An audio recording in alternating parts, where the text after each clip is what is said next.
이번 시간엔 수익에 대해서 알아보도록 하겠습니다. 먼저 처음 보시면 재화의 수익인식 조건이 있고 오른쪽에 용역 수익인식 조건이 있는데 가끔 시험에 출제됩니다. 이 조건에 대해서 첫 번째 재화의 수익 조건에 보시면 수익 금액을 신뢰성 있게 측정할 수 있다. 이 말은요, 회사가 물건을 팔 때 얼마 받을 걸 알고 파는 거죠. 100만 원 받고 팔 건지 200만 원 받고 팔 건지 알죠. 팔 때 이런 식으로 팔진 않잖아요. 사는 사람한테 저희 가져가세요 물건, 그리고 돈은 주고 싶으면 알아서 주세요, 이렇게 하진 않죠. 그 말의 뜻이 수익 금액을 신뢰성 있게 측정할 수 있다는 말입니다. 두 번째, 경제적 효익의 유익 가능성이 매우 높다. 여러분 여기 경제적 효익이란 말이 나오는데 이건 쉽게 생각하면 돈이라고 생각하시면 더 이해가 빠르실 겁니다. 돈이 유입, 들어올 가능성이 매우 높다고요. 우리가 외상으로 팔아도요, 외상으로 팔 때 돈을 못 받았죠? 그렇지만 그 돈을 받을 수 있을 가능성이 매우 높다고 생각하고 팔지, 나는 돈 못 받을 것 같은데 이렇게 생각하면서 팔지는 않죠.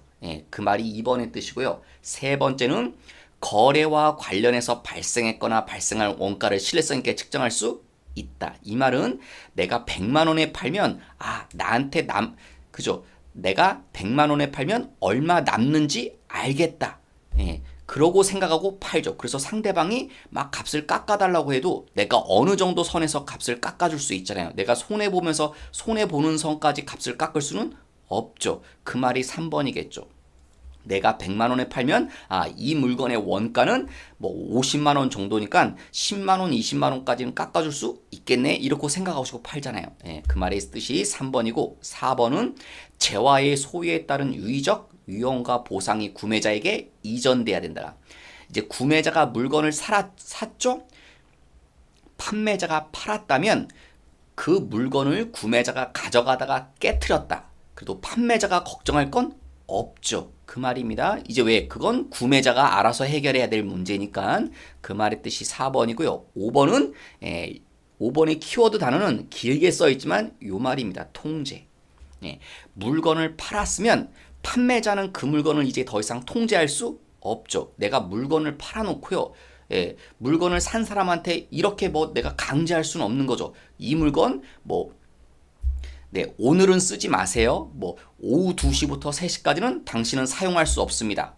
하루에 3시간만 이 물건 쓰세요. 이건 내가 결정할 수 있는 게 아니죠. 왜? 그건 이제 구매자가 알아서 할 문제죠. 통제권도 상실해야 된다는 소리입니다. 판매자가 더 이상 이 물건에 대해서 왈가불가 할 수 없다는 소리입니다. 그런 것들이 수익 인식 조건입니다. 수익 인식 조건이란 말은요, 그냥 쉬운 말이면 이 말인 겁니다. 판매 조건인 겁니다. 물건을 팔았다면 이런 5가지 조건을 만족해야만 물건을 팔았다고 얘기할 수 있다는 소리입니다.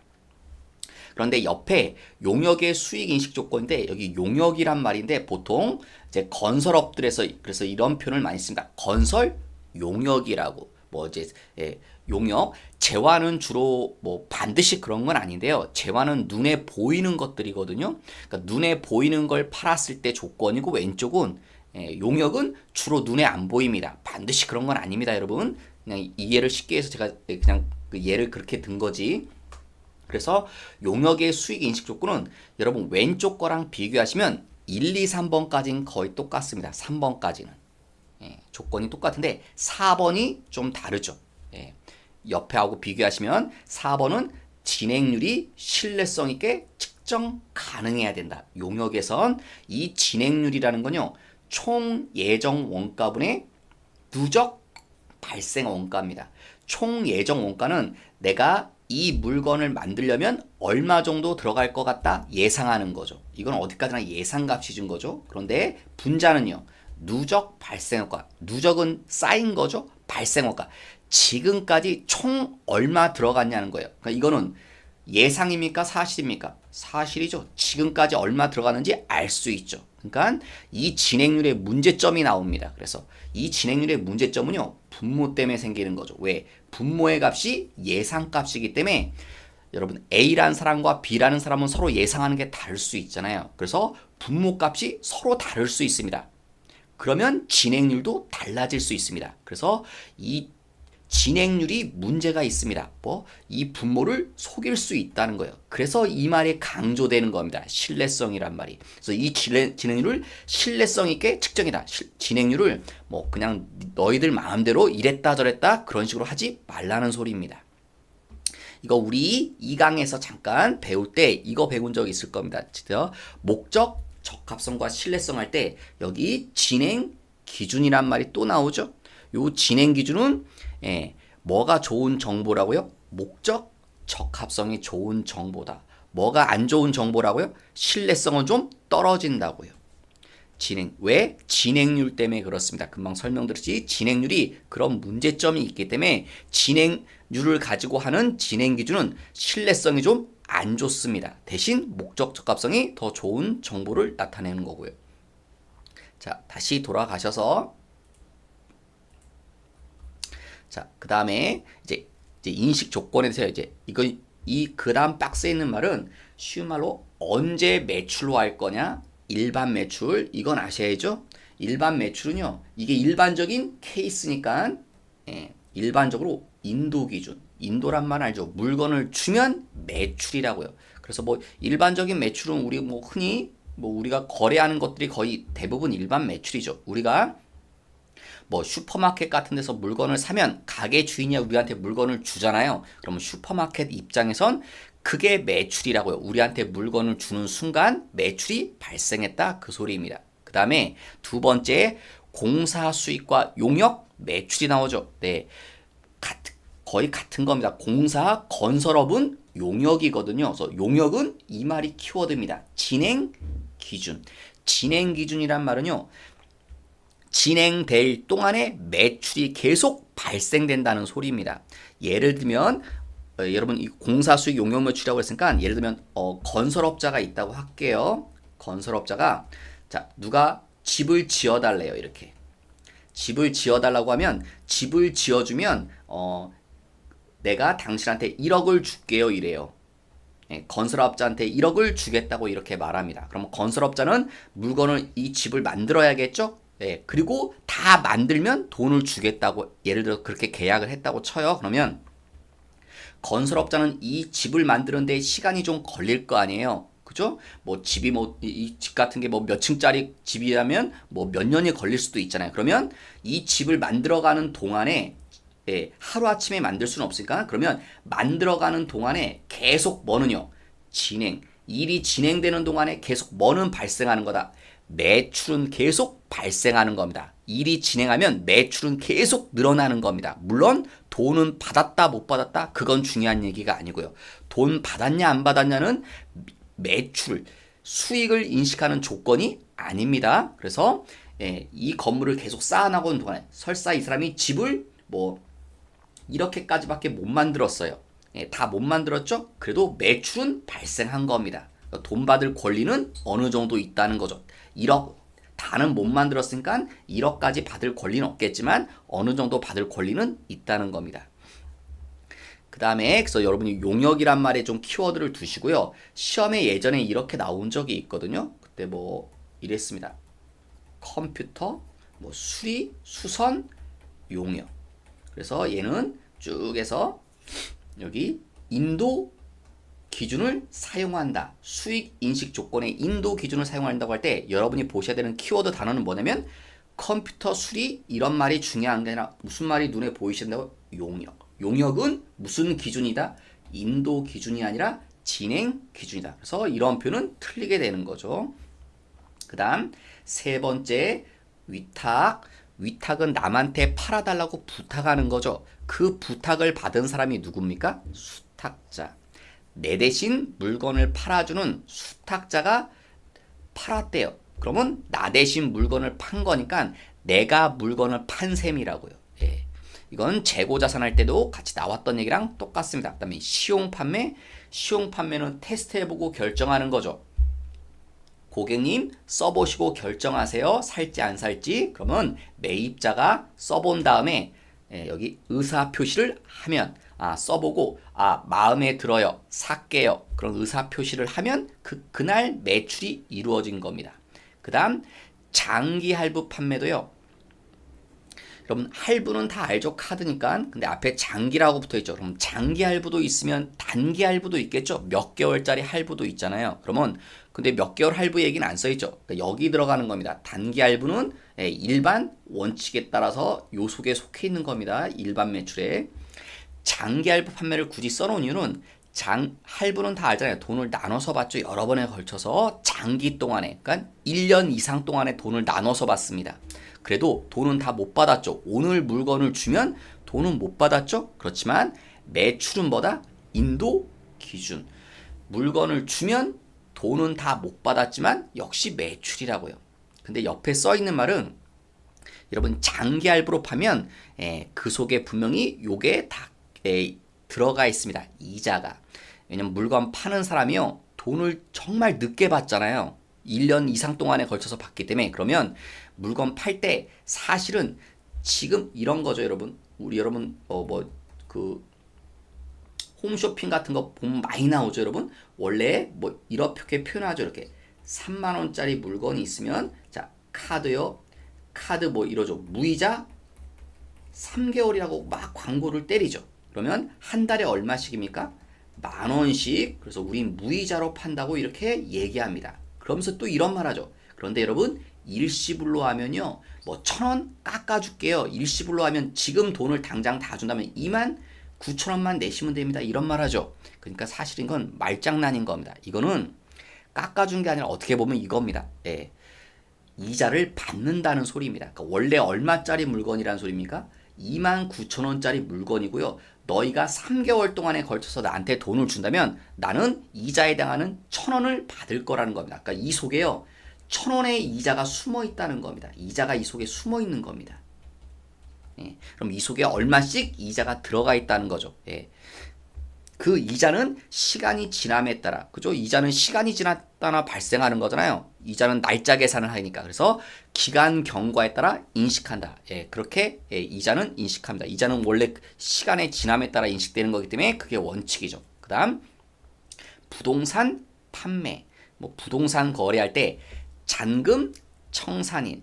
우리 부동산 거래할 때 이러죠. 뭐 계약금은 계약할 때 얼마, 중도금 얼마 중간에, 그 다음에 맨 마지막에 잔금이라고 하죠. 맨 마지막 돈 치르는 날짜하고 소유권 이전 등기. 우리 부동산 거래하면 내 명의로 이름을 바꾸잖아요. 이전 등기 한다고요. 그 날짜, 그 다음에 사용 가능일 중 이 세 가지 날짜를 비교해서 셋 중 빠른 날짜가 매출이라고요.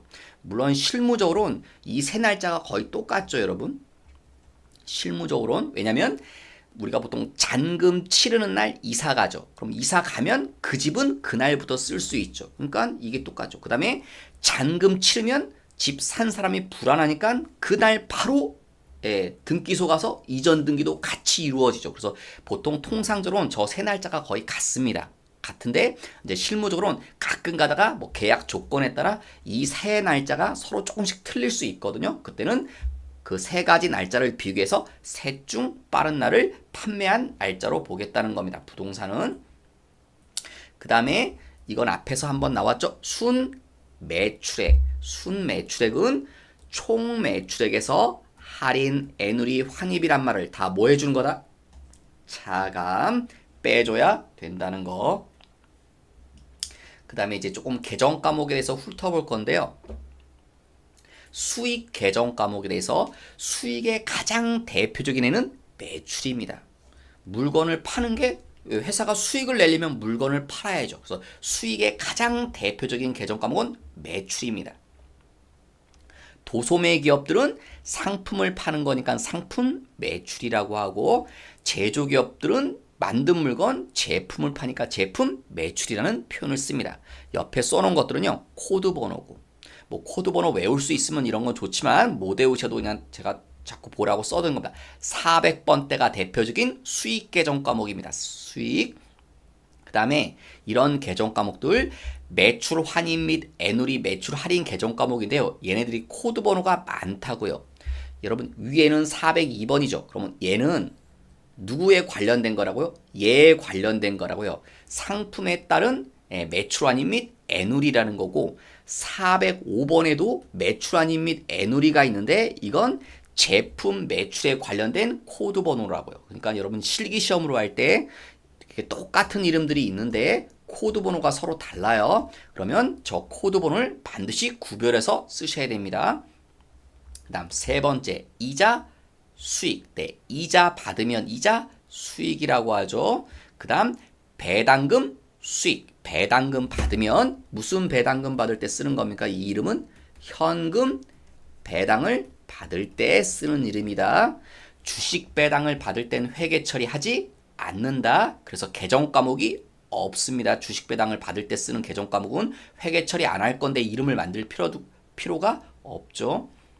다음 임대료, 월세 받는 겁니다. 그런데 제가 옆에 비교하라고 하나 써드린 건 411번에 임대료 수입이라는 계정 과목이 있습니다. 얘도 있고 여러분 시험엔 얘만 나옵니다. 얘가 안 나오고. 왜냐면 차이점을 잠깐 설명드리려고 하는 건데 얘는 제가 그랬죠. 이거는 한글로 비교하는 게 아니라요.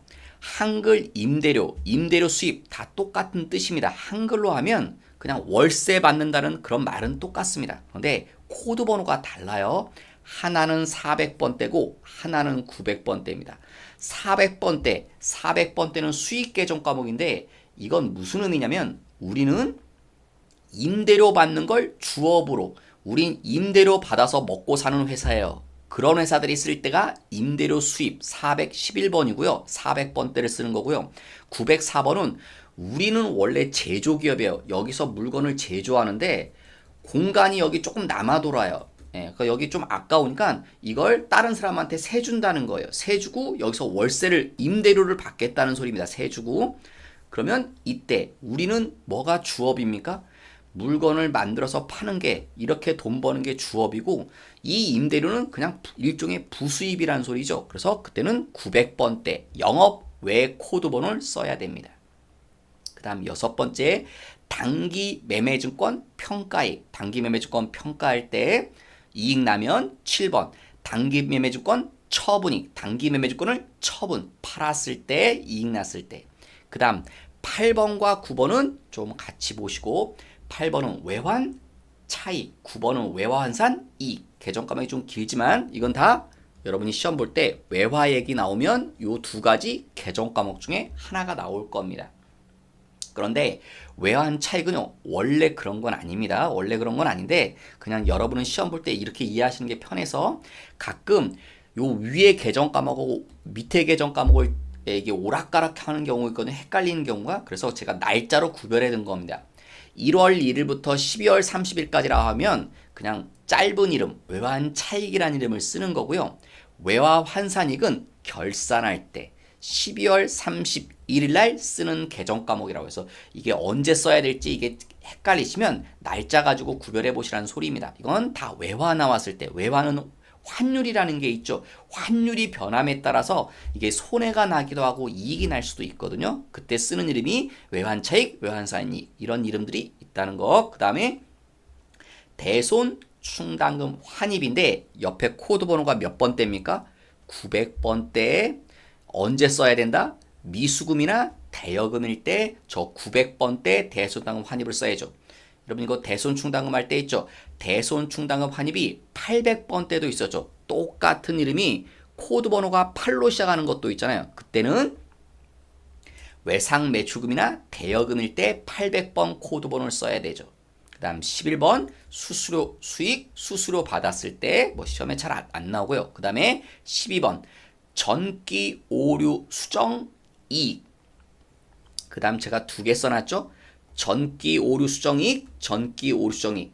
한글로는 똑같죠. 근데 뭐가 틀리다? 코드 번호가 틀립니다.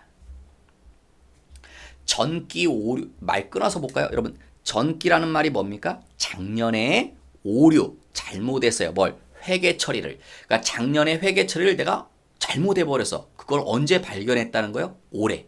그러면 작년에 잘못했으니까 어쨌건 잘못된 건 고쳐야 될 거 아니에요. 그래서 올해 고친다는 소리입니다. 그랬을 때 이익이 나면. 근데 이름은 똑같지만 코드 번호가 다. 그래서 시험 나올 때는 반드시 이 두 가지 조건을 줍니다. 중요할 때, 중요하지 않을 때. 그 내가 뭐 실수로 했는데 그 실수가 별로 중요한 거다, 중요하지 않다. 중요한 거면 이익 잉여금으로 처리하셔야 됩니다. 중요하지 않으면 영업 외로 처리하는 거고. 이거 이론 시험 오는 문제로 물어보시면 요 말이고요. 예, 오류 요청할 때 중요할 때는 이익 잉여금으로, 중요하지 않을 땐 영업 외로. 그러면 이익 잉여금은 자본 중에 하나죠, 여러분. 넓게 보면 자본 중에 하나이기 때문에 자본은 코드 번호가 주로 300번대죠. 그래서 중요할 땐 300번대 코드 번호를 사용해야 되고, 중요하지 않을 땐 영업 외 900번대 코드 번호를 써야 됩니다. 실기 시험으로 할 땐 이게 똑같은 이름이 두 개 있습니다. 코드 번호는 다른데, 그래서 코드 번호 반드시 구별해서 써라. 그래서 시험 문제는 중요할 때, 중요하지 않을 때 이 말을 알려줄 겁니다. 반드시 문제지에 써 있습니다. 그 다음 14번 유형자산 처분이익. 유형자산을 팔았을 때, 이익 났을 때, 뭐 유형자산이 그런 것들이죠. 토지, 건물, 기계, 차량 그런 걸 팔아서 이익 났을 때. 그 다음 매도 가능 주권을 팔아서 이익 났을 때. 그 다음 15번, 16번은 사실 비슷한 거고요. 성격은 자산 뭐라고요? 수중. 요 말이 키워드죠. 수중이 뭡니까? 증여를 받았다. 공짜로 받았을 때 쓰는 이름 자산 수중이익. 채무 면제이익 면제죠. 채무는 뭡니까? 빚을 안 갚아도, 면제받으면 빚을 안 갚게 되죠. 그래도 나한테는 이익이죠. 내가 빚을 안 갚아도 되니까. 자산 수중이익, 채무 면제이익. 보험금 수익. 보험금 받으면 보험금 수익. 혹시 여러분 이제 더 이상 이런 계정 과목은 쓰지 않습니다. 보험 차익은 쓰지 않고요. 옛날에 이건 순액법으로 할 때 쓰는 거고, 지금은 총액법 기준으로 바뀌어갖고 보험금 수익이란 이름을 씁니다. 예, 있을 거고, 잡이익, 잡스러운 이익. 예, 얘는 좀 이거랑 관련돼야 되죠. 현금 과부족. 얘는 언젠가 잡손실이나 잡이익으로 결산 때 대체돼야 되죠. 현금 과부족이란 이름하고. 예, 좀 짝지어서 알아두시고, 자 밑에 내려가서 문제들을 좀 풀어보도록 하겠습니다. 다음 중 재화의 판매로 인한 수익 인식 조건이 아닌 것은, 네, 요거 맨 위에 있던 요 얘기하는 거죠. 여기 수익 인식 조건 요 얘기하는 겁니다. 자, 그럼 1번 유의적인 위험과 보상이 누구한테요? 구매자한테 이전돼야 된다. 그래야 판매된 거죠. 예, 위험과 보상이 구매자한테 가야 되죠. 수익 금액을 신뢰성 있게 측정할 수 있다. 얼마 받을지 알죠. 경제적 효익의 유익 가능성이 매우 높다. 네, 나 팔았으면 그 사람한테 돈 받을 가능성이 매우 높다고 생각하고 팔지, 난 팔 때부터 저 사람한테 돈 못 받을 거야. 물론 그럴 수는 있겠죠. 사업하다 보면 돈 뜯기는 경우도 있지만 처음부터 그걸 생각하는 건 아니죠. 4번의 키워드는 뭐라고요? 소유권. 뭐라고요? 통제할 수 있다. 통제할 수 없어야 되는 거죠.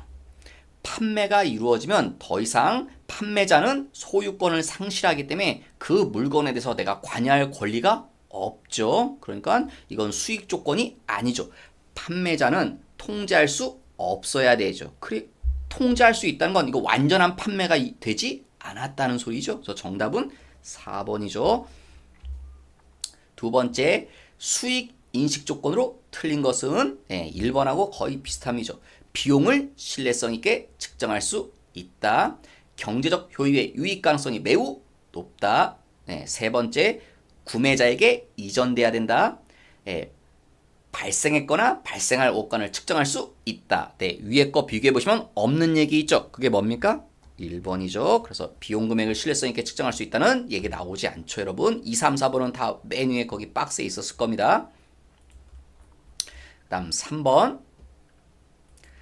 12월 10일 날 주문을 받고 갑상품을 12월 24일 날 인도하였다. 물건 줬다. 돈은 이렇게 받았다. 수익 인식 조건. 이 문제는 예전에 풀어봤지만 다시 한번 풀어보는 겁니다. 수익 인식 시점 언제가 매출이냐고요. 원칙. 매출을 따질 때 뭐 가지고 따진다? 인도 기준. 물건을 주는 날이 매출이죠. 물건 언제 줬습니까? 12월 24일. 그럼 이게 매출이죠. 이때 돈 받았다? 돈 받은 건 중요한 얘기가 아니라고 그랬죠. 돈 받는 거는 매출이냐 아니냐를 따지는 기준이 아닙니다. 물건을 언제 줬냐가 더 중요한 얘기고 4번 수익인 시점이 옳지 않은 것은 위탁 매출, 수탁자가 내 대신 물건을 팔아주는 사람이 팔면 매출이죠. 상품권은 언제가 매출이라고요? 회수될 때. 회수됐다는 말은 물건하고 교환이 됐죠. 그러니까 그날 물건을 판 겁니다. 그러니까 2번 맞죠. 절대로 상품권 판 날이 매출이 아니라고 그랬죠. 세 번째 틀렸네요. 할부 매출은 언제입니까? 네, 인도 시점이죠. 할부는 다 아시니까 돈을 못 받았지만 물건을 줘도 그날 매출이라고요. 돈을 못 받았지만 이렇게 되면 돈 받는 날이 매출이죠. 여러분 3번은 우리 일상생활을 돌려도 알죠, 여러분? 우리도 가끔 카드로 할부로 물건 사잖아요. 예, 돈 다 안 줬죠? 그렇지만 그러면 그 물건 누구 거냐고 물어봤을 때 누구 거라고 대답합니까? 내가 샀으니까 내 거라고 대답하죠. 돈 다 안 갚았지만 예, 그러니까 물건을 주면 그날이 매출입니다. 그 다음 5번 수익인식시로 틀린 것 1번에 키워드 되는 단어 뭐래요? 용역 진행기준. 두 번째 일반적인 회사들이죠. 2번은 예, 인도한 날. 세 번째 매입자가 의사표시를 한 날. 4번이 오답이네요. 위탁 매출은 뭐라고요? 수탁자가 판 날이 돼야 되죠. 이 말은 무슨 말입니까? 이게 나고 이게 나 대신 물건을 팔아주는 수탁자. 내가 얘한테 물건을 줬다고 판 게 아니라고 그랬죠. 얘가 팔아야 내 대신 물건을 팔아줘야 이 날이 매출이라고 그랬죠. 이 날이. 이건 물건을 팔아달라고 넘겨준 거고 지금 이건 넘겨준 날, 요 날을 얘기하는 거죠. 팔아달라고 부탁한 날 아직 판 게 아니죠. 그러니까 나한테 들어올 돈이 없겠죠. 자, 그 다음 6번째 상품을 판 날 내역이다. 매출액에 영향을 미치지 않는 경우 뭐라고요? 매출액. 1번 하자로 반품되었다. 이걸 보고 뭐라고 합니까, 여러분? 매출 반품 환입이죠. 매출 환입은 어떻게 하게 돼 있습니까? 차감 빼줘야 된다. 뭐에서요? 매출액에서. 그래서 위에서도 있지만 순 매출액은 총 매출에서 할인, 애누리, 환입 이런 거 다 빼줘야 되죠. 그래서 할인, 애눌, 환입 이런 것들이 있으면 차감. 그래서 매출액이 줄어들죠. 감소하는 역할을 하죠. 이건. 그 다음 두 번은요. 이건 뭡니까? 회수를 포기하다. 이게 뭡니까? 돈을 못 받게 됐다는 거죠. 이건 뭡니까? 대손이죠. 대손은 우리가 별도로 회계 처리하죠, 여러분. 매출을 줄이지 않죠. 여러분 2번의 말뜻은 이겁니다. 내가 자 100만 원의 물건을 팔았어요. 그러면 나는 매출 얼마로 기록해요? 일단 100만 원. 그 다음에 시간이 지나서 돈 받기로 했는데 이 사람이 돈을 안 줘서 나도 이제 더 이상 진짜 질긴 놈이다. 돈을 못 받게 됐다. 회수를 포기했다. 그럼 뭐가 발생하는 거예요? 대손이 발생하는 거죠. 그럼 이날 내가 돈을 못 받게 됐다고 해서 그러면 나는 다시 과거로 돌아가서 이날 물건 판 거 아니야. 이렇게 주장할 수 없습니다. 일단 물건은 판기는 판 거고요. 돈을 못 받으면 이걸 그냥 비용 처리하는 거죠. 돈을 못 받았다고 손해났다고 하는 거지 매출 자체를 없애진 않습니다. 그래서 2번이 정답이고 3번이 뭡니까? 10%를 뭐라고요? 환, 불 이런 걸 뭐라고 합니까, 여러분? 매출 예, 뭐 이렇게도 표현할겠죠? 애누리 예. 물건에 하자가 있어서 값을 깎아준 거 역시 똑같은 거죠. 할인이나 할인, 애누리 다 차감 매출에서 빼준다. 그 다음 세 번째는 있네요. 네 번째는 이게 뭐예요? 매출 할인이죠. 그래서 할인, 애누리, 환입은 언제나 매출에서 차감하는 거다. 자, 그 다음 실기 연습을 해보도록 하겠습니다. 자, 전표입력 프로그램 키시고 일반 전표입력으로 가셔서 7월 달로 들어가겠습니다. 7월 1일 자, 자기합수표 1억을 증여 받았다. 받았죠? 차변 돈 뭐를요? 자기합수표. 자기합수표 받으면 뭐라고 합니까? 현금 1억을 대변에 이 돈 왜 받았습니까? 예, 증여 받았다라는 표현이 있죠. 두 번째 줄에 증여가 키워드 되는 단어죠. 공짜로 받았다, 증여받았다. 뭐라고 합니까? 그걸 수중이 증여받았다라는 뜻이죠. 그래서 제가 수중이라고 치고 있죠. 그리고 엔터를 치면 딱 하나밖에 안 보입니다. 자산 수중이 공짜로 받았을 때 쓰는 계정 과목. 두 번째 7월 2일 외상대를 회수하면서 2%를 할인 깎아줬다는 거죠. 통장으로 돈 받았다는 얘기가 맨 마지막에 써 있네요. 돈 받았으니까 차변, 당좌, 예금. 여러분 통장에 돈 얼마 들어올까요? 640만 원이 들어오지 않을 겁니다. 그 중에 2%는 깎아줄 거니까, 그죠? 2%는 깎아줄 거니까 그 돈은 들어오지 않을 거고요. 그러면 얼마가 들어옵니까? 나머지 금액 2% 빠진 금액 98%를 받는다는 소리겠죠. 그래서 얼마요? 627만 2천 원을 받을 겁니다. 2%에 해당하는 금액 그게 얼마입니까? 12만 8천 원이죠. 640만 원의 2%면 그러니까 12만 8천 원 빼고 받을 거다. 대변에 돈 받은 이유. 돈 왜 받은 겁니까? 네, 외상대를 받는 거죠. 외상 매출금 이걸 받은 거죠. 외상 매출금은 반드시 거래처 있어야 되고, 근데 외상대는 640이죠. 원래 이러니까 빨간색이 또 뜨네요. 대차가 안 맞아서. 어느 쪽에 안 맞습니까? 하단을 보시면 쉽게 알 수 있습니다. 여러분 하단 차변 쪽이 안 맞습니다. 자, 뭐라고 합니까 이걸? 두 번째 줄에 키워드 되는 단어 써있죠. 할인, 깎아줬다고. 할인입니다. 그런데 여러분 우린 요 밑에 이름을 써야 되죠. 매출 할인이라는 이름을 써야 됩니다. 매입 할인은 매입자가 쓰는 표현입니다. 우리는 지금 돈 받는 사람이니까 매출자라는 거 알 수 있죠. 매출 할인. 그러니까 매출 할인이 지금 여러 개 있다고요. 코드 번호가 다 틀려요.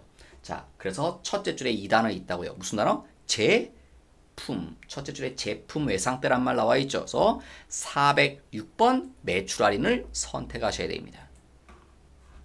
3일 날짜 주식회사 대구는 18년도에 파산해서 돈 금액이 회수 불가능으로 판명되었다. 그러니까 3일자는요. 잠시 보시면 이렇게 해야 된다는 거죠. 뭐요?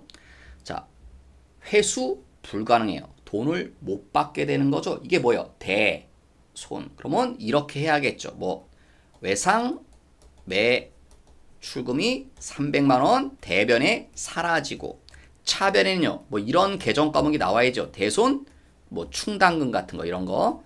예를 들면 이렇게 해야 되는 거죠. 회계처리 돈 못 받게 됐을 때. 맞나요? 대손상금 할 때 이런 식으로 했었죠. 그런데 이거는 언제 못 받게 된 겁니까? 원래는 18년도죠. 그러니까 18년도에 이렇게 회계처리 했어야 돼요. 해야 되는데 이걸 하지 않았다는 거예요. 18년도에. 이렇게 해야 되는데. 그래서 지금 몇 년이에요? 19년 7월 달에 이 사실을 안 거예요. 아, 이 돈 못 받게 된 건데 사실은 이거 작년에 회계 처리해야 되는데 이걸 올해 알게 된 거죠. 그래서 작년에 알았으면 이렇게 회계 처리했으면 되는 건데 올해 알았기 때문에 이렇게 할 수 없다는 거죠. 수익 비용 대응이 안 맞기 때문에. 그래서 이게 뭐라는 거예요? 작년에 내가 실수했죠. 그래서 무슨 표현이 나와야 돼요? 전기. 작년에 잘 못했죠? 해야 되는데 안 했으니까 어쨌든 잘 못한 거잖아요. 그러니까 작년에 실수했어요. 그걸 뭐라? 오류. 그걸 올해 7월 달에 뭐 하는 거예요? 바로 잡아야 된다. 수정이라는 표현이 나와야 된다는 거죠. 전기 오류 수정이란 말이 나와야 된다. 그 다음에요. 반드시 이거 알려준다고 그랬죠. 중요하다, 중요하지 않다. 뭐라는 표현 나왔습니까? 중요하지 않아. 중요하지 않으면 어떻게 하게 돼 있다고요? 영업 외로 한다. 코드번호 몇백 번대다? 900번대 써야 된다. 그래서 다시 돌아가시면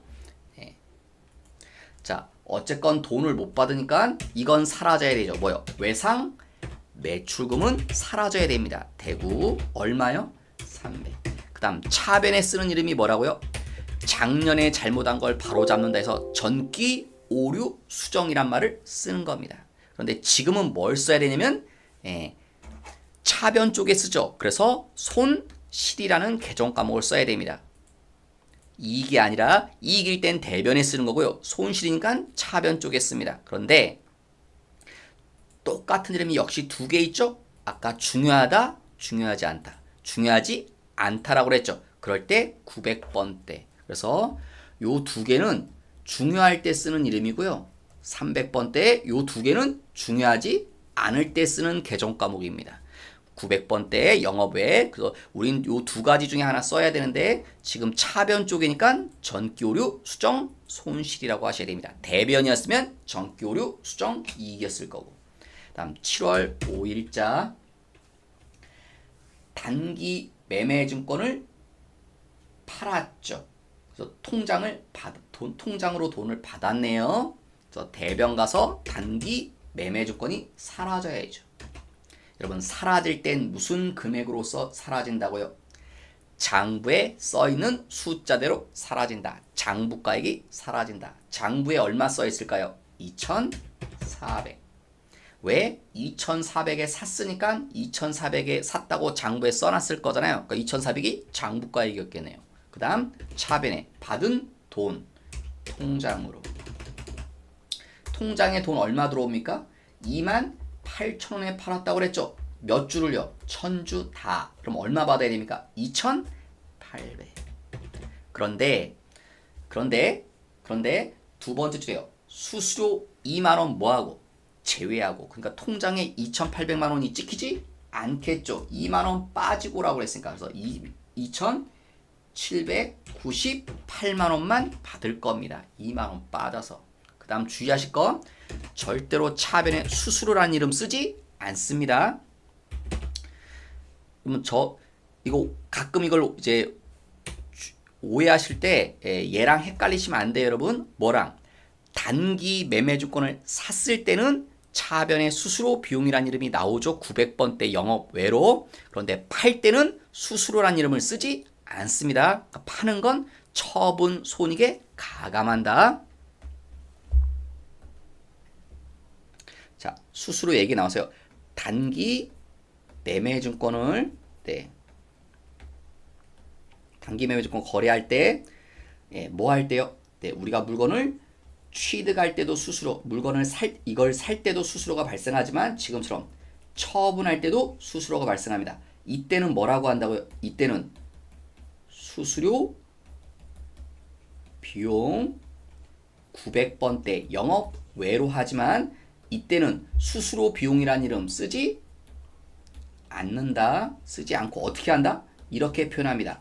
처분 손익에 가감한다고. 이 말은 쉬운 말로 이겁니다. 처분 손익이란 말은 여러분 당연히 우리 물건 팔 때 수수료 발생하면 좋아합니까? 싫어합니까? 싫어하죠. 왜 싫어합니까?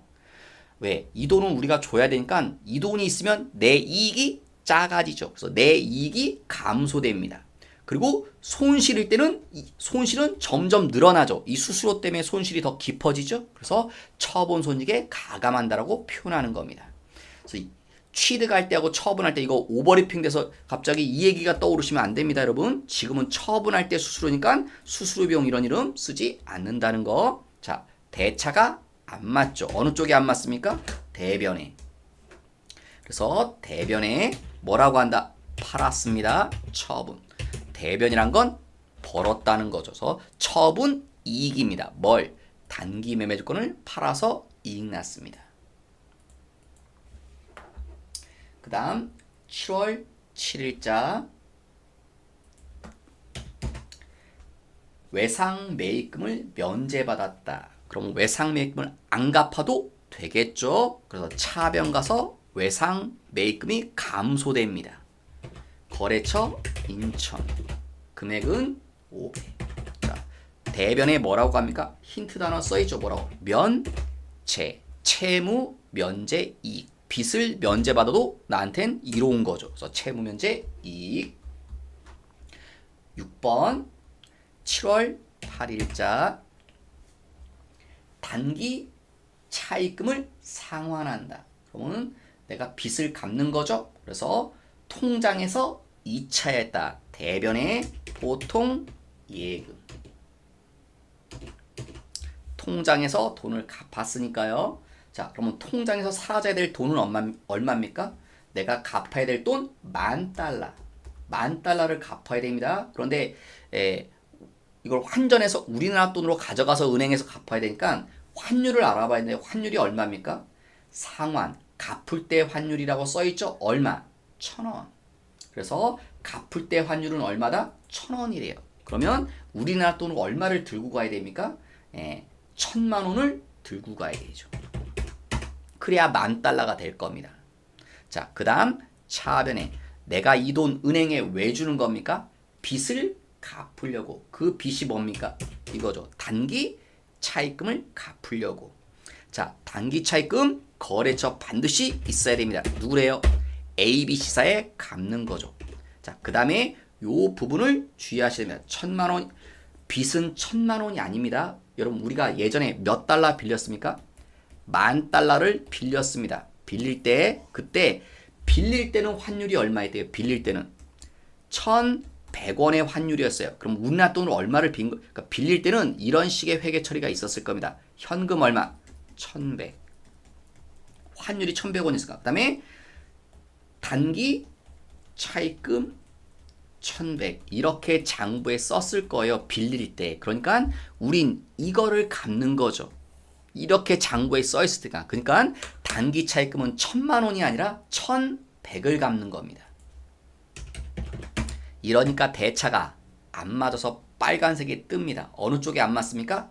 대변에. 그 다음에 여러분은 외화라는 걸 문제에서 처음 봤으면 머릿속에 이런 계정 과목을 생각하셔야 됩니다. 뭐? 짧은에 외환, 차손, 외환, 차익.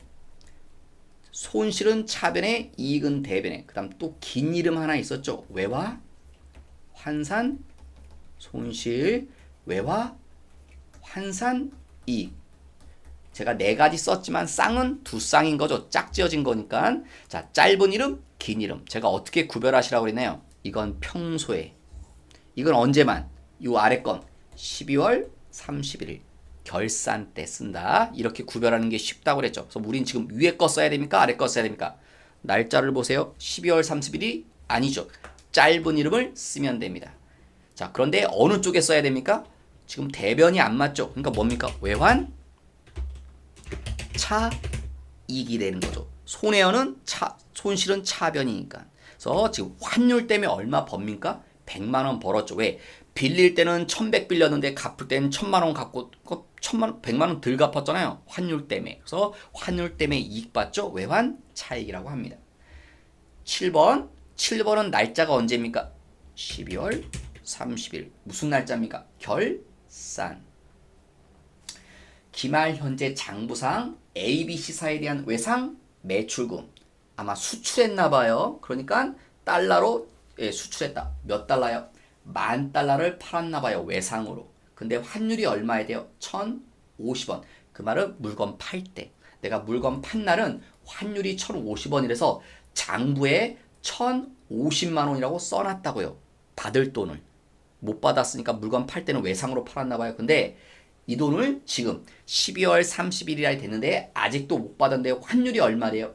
1,100이래요. 그러면 이게 달라지겠죠, 이제.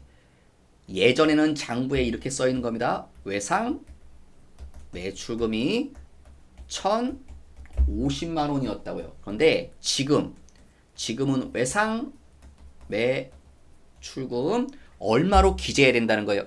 지금은 환율이 1,100원이니까 1,100만 원으로 써야 돼요. 그러니까 이 기록으로 바꿔줘야 돼요. 얼마 차이 납니까? 50만 원 차이 나죠.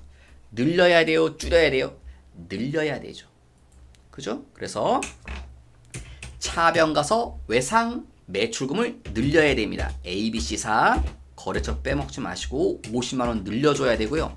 대변은 이때 쓰는 이름이 뭐라고요? 지금 날짜가 며칠이에요? 12월 31일. 긴 이름 써야 됩니다. 근데 대변이죠? 그러니까 어떤 이름 써야 됩니까? 외화, 환산, 이익. 대변이니까. 벌었죠. 환율 때문에 50만 원 지금 번셈이 되는 겁니다. 그래서 수출하나 수입하는 회사들은 이 환율에 민감할 수밖에 없죠. 가만히 앉아서 돈을 벌기도 하고 까먹기도 하기 때문에 그래서 환율에 민감한 겁니다. 세 번째, 7월 9일자 다시 8번 문제요. 7월 달로 돌아갈게요.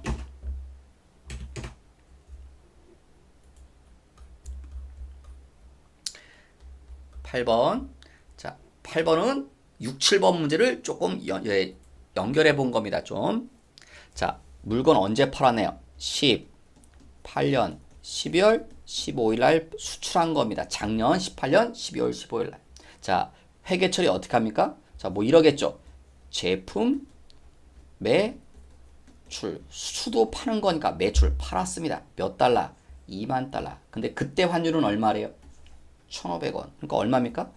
3천만 원 이렇게 장부에 썼겠죠. 그리고 못 받았으니까 외상 매출금 3천 이렇게 장부에 써놨을 겁니다. 그런데 이게 시간이 지나서 언제요? 12월 30일. 왜? 12월 30일에는 이거 평가해야 되거든요. 그러니까 환율을 다시 알아봐야 돼요. 그게 7번에서 했던 거죠. 7번이 요 날짜였죠. 결산 때마다 환율을 다시 알아봐야 됩니다. 환율이 얼마입니까? 1,400원. 그러면 몇 달러요? 2만 달러. 그러면 얼마가 돼야 됩니까? 2,800만 원인 거죠. 기분이 좋을까요? 안 좋을까요? 울상이 되겠죠. 왜? 원래 내가 그 전에는 얼마입니까? 3천만 원짜리였는데 환율 때문에 200이 날라간 겁니다. 그죠? 그래서 지금 기분이 안 좋겠죠? 그래서 뭐가 생겼습니까? 손해가. 그래서 차변 쪽에 쓰겠죠. 200만 원 날라간 겁니다. 손실 봐서. 이름은요. 긴 거. 외화. 환산 손실. 그 다음에 대변도 뭐라고 써야죠? 대변은 뭐라고 쓰겠습니까? 이게 없어진 거예요. 외상 매출금이 줄어들어서 손해본 거예요. 예전엔 3천만 원이 돼야 되는데 2,800만 원으로 바뀌어버렸거든요. 이렇게. 그래서 200만 원을 손해봤다고 이렇게 처리한 겁니다. 그러면 장부에는 이제 내가 평가를 했기 때문에 장부에는 받을 돈이 얼마로 기재되는 겁니까? 2,800으로 기재됩니다. 이 환율로 기재되는 거라고요. 장부에는 평가한 금액 12월 31일의 환율로 써 있을 겁니다. 외상 매출금은 2,800으로 써 있는 겁니다. 자, 다시 돌아오시면 그래서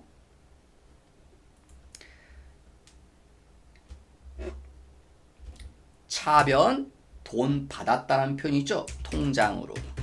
돈 얼마 받습니까? 2만 달러를. 근데 오늘은 환율이 얼마입니까? 오늘 돈 받은 날의 환율.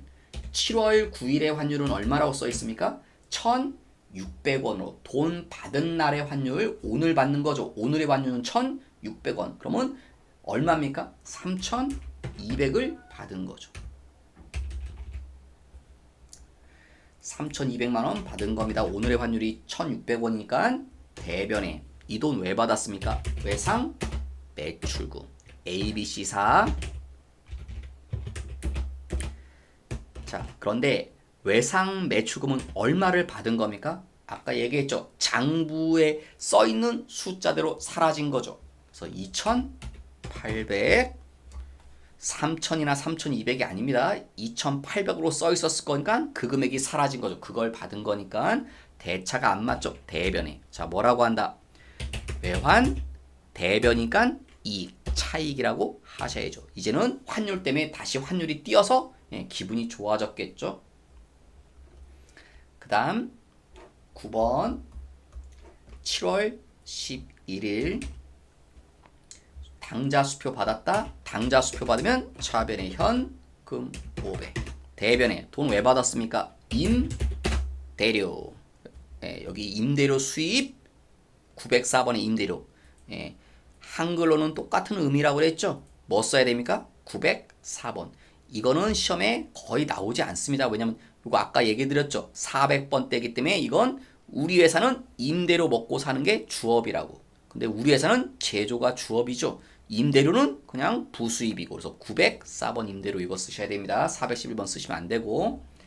다음 마지막 12일 날짜. 돈 받았다는 얘기가 제일 쉬우니까 차변에 보통 예금 3,000. 통장에 3,000 들어왔겠죠. 대변에 돈 왜 받았습니까? 회사의 공장에 불이 나서 불타서 보험금 받은 거라고 했죠. 자, 뭐라고 합니까? 보험금 수익. 보험금 받으시면 요 이름 씁니다. 보험금 수익 얼마? 3천. 여러분 일부러 제가 첫째 줄에 취득가액 2억, 장부가액 5천 막 그런 거 써놨죠. 예, 헷갈리라고 써놓은 겁니다. 그냥 회계처인 그거 받은 대로 이렇게 총액으로 쓰시면 됩니다. 보험금 받은 것만큼만 쓰시면 됩니다. 네, 이번 시간 여기서 마치고 다음 시간엔 이제 비용 계정 과목에 대해서 알아보도록 하겠습니다. 수고 많으셨습니다.